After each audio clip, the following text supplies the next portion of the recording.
السلام عليكم ورحمة الله. بسم الله والصلاة والسلام على رسول الله وعلى آله وصحبه ومن والاه. معكم سيد هاشم من قناة سيد هاشم وصفات على قد الإيد. طبعا احنا في حد طلب منا ان احنا نعمل الفتة. طبعا احنا هنعملها النهارده لان ده مش وقتها، بس طبعا الفتة بينفع في اي وقت، في العزومات، في عقيقة، في اي حاجة. فاحنا طبعا هنعملها دلوقتي بطريقة سهلة وبسيطة، وان شاء الله مش هتاخد مننا اي مجهود ولا اي وقت. معانا طبعا لحمة، وطبعا احسن لحمة ممكن تعمل منها الشوربة والفتة لحمة الموزة، لحمة ظهر الفخده هتبقى حلوه جدا ايه في الفتة. طبعا اول حاجه هنعمل، طبعا معانا اللحمه ايه، وطماطم وبصل وجزر وكرفس، دول للشوربه. اول حاجه نعملها طبعا بنعمل ايه، نجيب اللحمه بتاعتنا وننزلها في زبده او سمنه واي حاجه تاخد صدمه طبعا.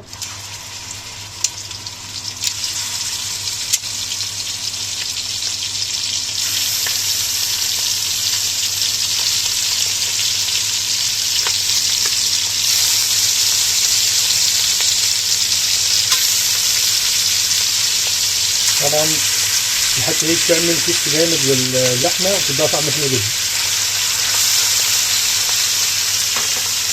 هننزل عليها بورق جوله وحبهان ونستكه. طبعا دي بتدي طعم جدا جامد جدا للحمه. نقلب فيها شويه وارجع لكم تاني. رجعنا لكم تاني بعد ما اللحمه خدت تشويحه كده في الزبده. هننزل بميه سخنه كده اهو. بسم الله بسم الله بسم الله.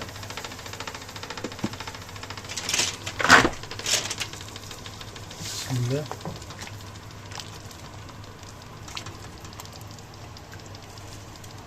وهننزل بعد كده بالمكونات بتاعتنا اللي هي بصل وطماطم وجزر وكرفس وفصين توم.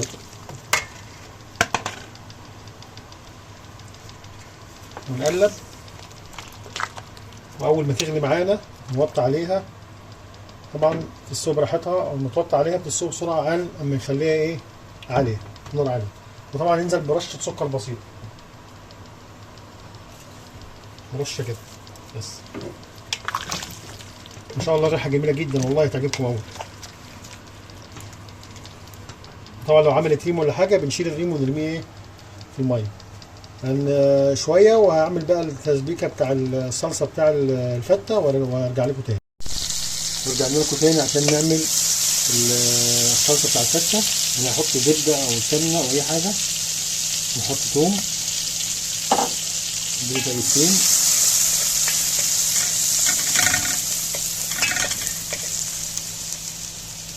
نديله تقليبتين معانا كده، وننزل بشويه كزبره. نقلب. طبعا اول ما يحمر معانا هنطفيه بايه، بالخل. ما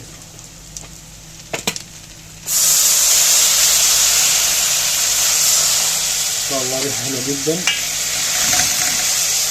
شاء الله ما شاء الله. اللهم صل على النبي. دول تقليبتين طبعا، هنديله تقليبتين عشان طبعا ايه يعتبر الريحه تطلع منه. اللهم صل على النبي. طبعا على الجنب التاني في طبعا عاملين اللحمه بتستوي على نار هاديه. وطبعا ما ننساش نحط التوابل بتاعتها. طبعا احنا الاول عملناها بالصدمه وحطينا ورق غولي وحبان. طبعا مش هنحط الحاجات، هنحط بقى ايه السبع بهارات، وهنحط فلفل اسود صحيح وجوز الطيب، يعني يبقى طعمها جميل جدا. هننزل بقى بعد كده بالطماطم بتاعتنا.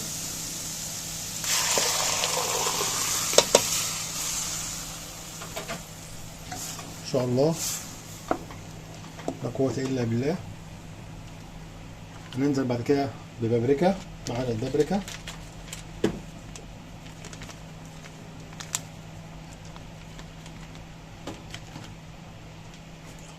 زي ما اتعودنا رشة سكر عشان الحموضة.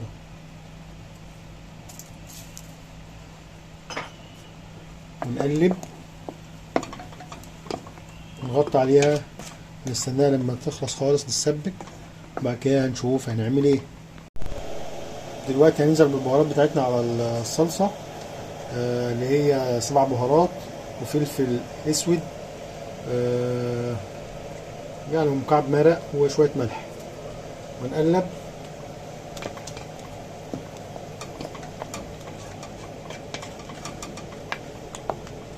نقلب كده وبعد كده نغطي عليها واستنى لما تتسبك معانا، وبعد كده نشوف هنعمل ايه.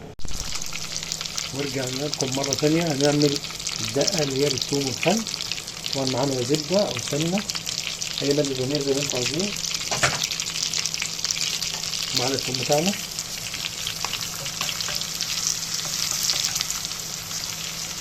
اللهم صل على النبي.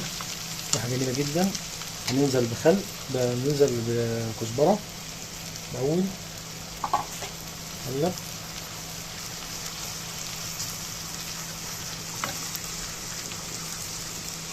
اللهم صل على النبي.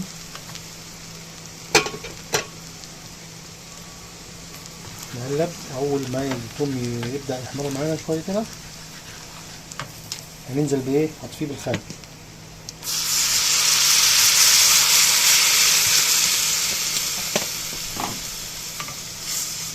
نديله تقلبتين كده خل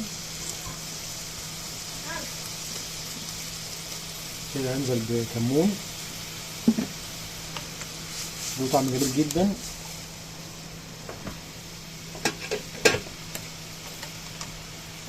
وبعد كده هنزل بشوية شوربة عليه زي ما احنا شايفين. وخلاص ياخد غلوة كده. خلاص كده مستنيين بقى كده الرز يستوي، وهنغرف في الاخر وهوريكم الشكل النهائي. رجعنا لكم تاني بعد ما الرز طبعا اتلون كله اهو، والرطوبه طلعت منه. هننزل بالشوربه بتاعتنا، نحط طبعا مصر عشان ما ينزلش المليان.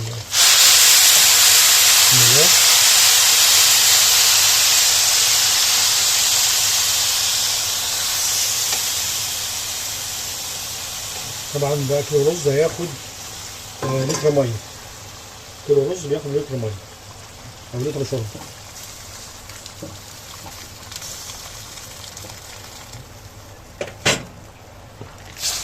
نقلب طبعا كده تقليبه.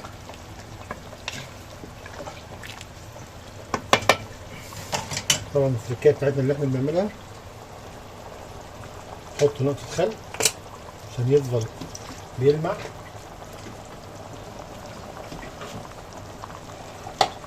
رش الزيت،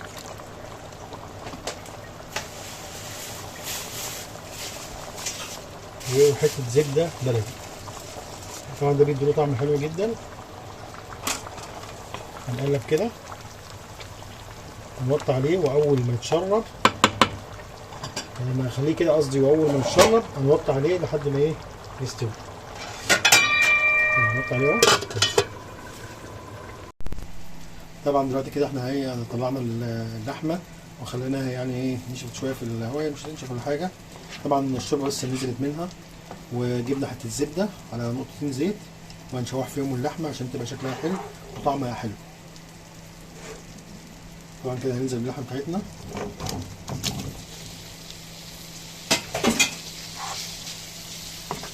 مشكله خالص، عادي.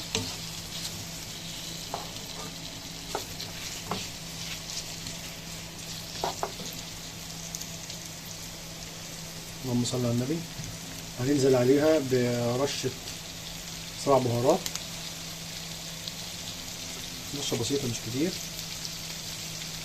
دي طعم طبعا حلو. دي الحاجات دي زي بتاع الطباخين بتاع الافراح بالظبط.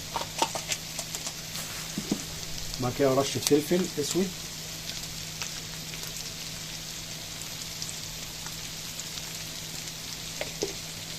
نقلب.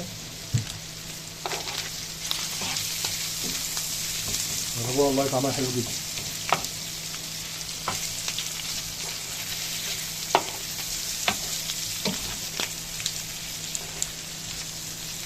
طبعا هنوطي عليها شويه ونغطيها. طبعا طول ما متغطيه مش هتنشف لنا الطريقه برضه على طول. وبعد ما تخلص خالص معانا، خلاص كده احنا يعتبر خلصنا الاكل كله. هنغرف دلوقتي وهنوريكم هنعمل ايه.